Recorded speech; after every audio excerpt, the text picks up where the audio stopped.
radio and television presenter, primarily here in Nairobi, but I wear many hats. Also your hostess with mostess, an MC, an actress, both on stage and on camera, and an all-around dynamic person, I would like to think. Lover of art and artist myself, yeah. Okay. How did you get into radio?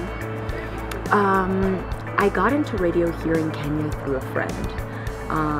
Who was like, I think you'd be really phenomenal for this, why don't you just go and try out? And I kind of knocked on Capital FM's doors and tried out, and they were like, yes, we're actually looking for a female for The Fuse, because traditionally that was a show that had always had a strong female presence, if not only a female presence, and at this point it had just one male on it.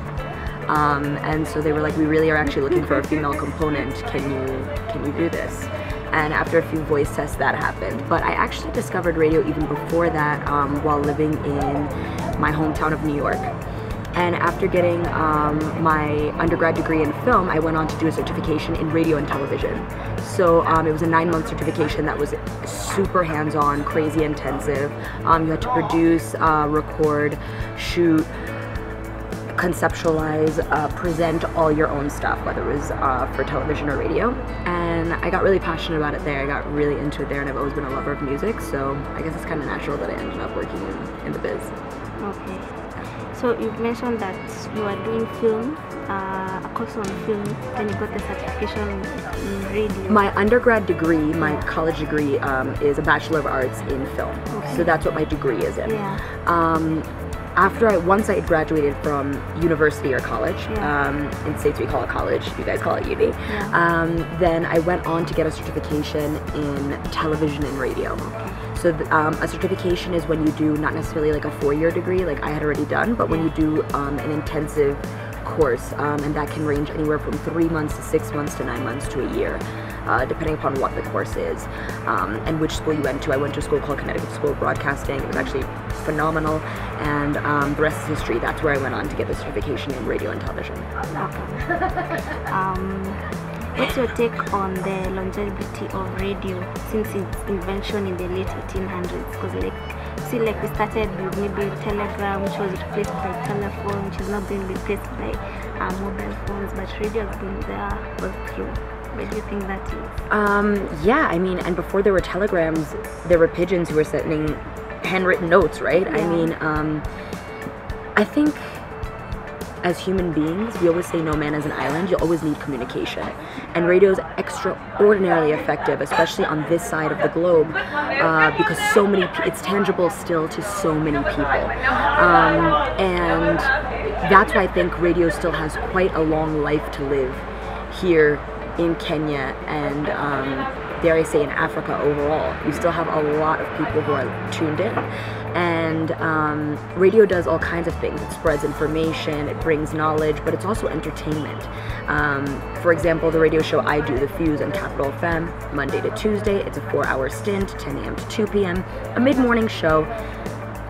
It's got a lot of health and self aspects as well as sex and relationship aspects, so very much a lifestyle show, but it also makes sure that it entertains. You know, I'm here to make you laugh. You're kind of stressed out in the office, and you're not only catching the song you like, but you're also kind of keenly listening, okay, what's crazy Wanjira gonna say next? And I think I've only come to realize even recently, although I've been at this now since I started in 2014 when I moved to Nairobi, that people actually really listen to you, and they're invested, and they're having fun, you know.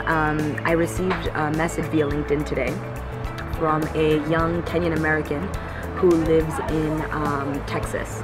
Now, he didn't quite say whether he was born in Texas or, you know, he was born here and then went there young, but he did say that recently, last year, he was in Kenya, and he felt really alienated. He didn't really feel Kenyan. You know, there's a lot of, when you're an African in the diaspora, there's a lot of like testing, like, well, how African are you really, you know? And so he felt kind of strange here, but he happened upon like my videos from Capital FM and my videos doing other things, and just, you know, he was like, you're redefining what it even means to be a Kenyan and what it means to be a global citizen. And that was so comforting that I had brought comfort to somebody else. So I think radio is one of the ways in which you can bring comfort to people. we should never underestimate the different forms of media. Okay. Radio advertisement. Does it still work? Absolutely. If it didn't work, I would not have a job. Or at least not in radio, let me say. Radio and television absolutely make their money through advertisement. Anybody who tells you anything else is a liar. So, it's a fact, and it absolutely works, and actually it's really taking speed. People are getting more and more creative about how to sell their product without making a consumer feel like, I need to buy a product now, without it being very mechanical. So it's fun. You mentioned that you are an actor. You did a musical play called Aladdin some time back. Yes. Any other plays in the works? Oh my gosh, I was just being asked that, and I'm like, why don't I have some plays in the works? I just want to do plays. I don't have anything right now coming up. When I do, I will absolutely contact you. Now that we have each other's numbers. But I really loved doing Aladdin, and it's always really freeing to be on a stage. And life is a stage. I mean, it's all what you make of it. Yeah. Okay. Have you noticed any bias present in the radio industry? Women versus men, anything like that going on? Is it balanced? I think it depends upon what you're doing in radio. Is there sexism? Of course. Is that just in radio? Hell no. That's in everything. And that's the world over. That's not also just limited to Kenya. I would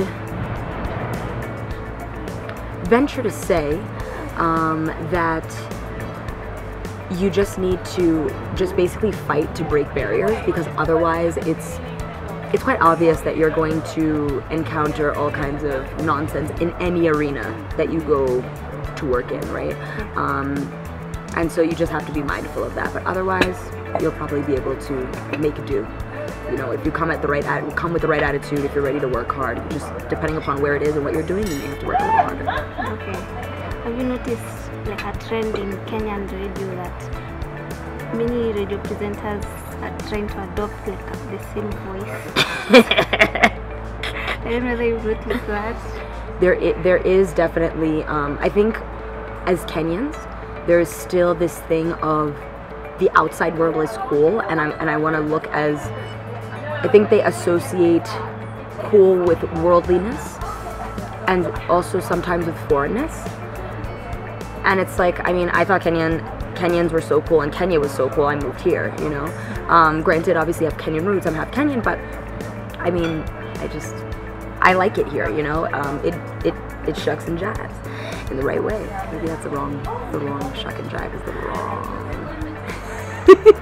phrase to use, but nevertheless, what I'm trying to say is Kenya does something fabulous. People don't need to adopt accents or try and take someone else's voice. You yourself are special. You have your own thing that's going to make you stand out against everyone else. Use that, run with that, feel fabulous, baby. Everyone is. Okay, building on that, what advice would you give someone trying to venture into the radio industry? You have to be really aggressive. You have to have a thick skin. And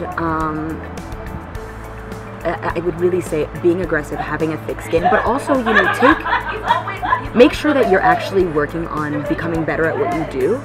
I think it'd be really naive to think like, I can do this and it may not be the thing you're actually good at, or you haven't had a lot of experience in it. For example, I studied this extensively before and had internships and all these kind of things before I actually delved into the industry.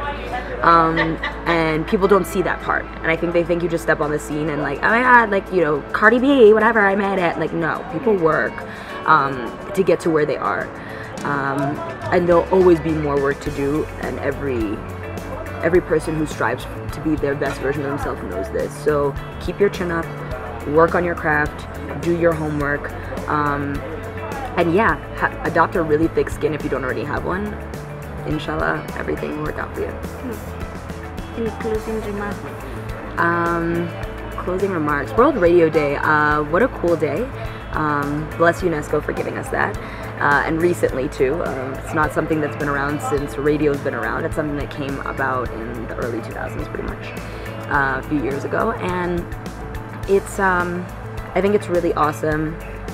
not only that you're highlighting it, but that the world over people are stopping to be like, oh, thanks, because sometimes things can feel thankless unless a fan is telling you how much they love you, and it's kind of cool that we have a day that gets to stop and be like, wow, y'all that are doing that are doing something right, and are doing something to help forward humanity. So hopefully most of us are. It's pretty cool. Thank you. Thank you so much.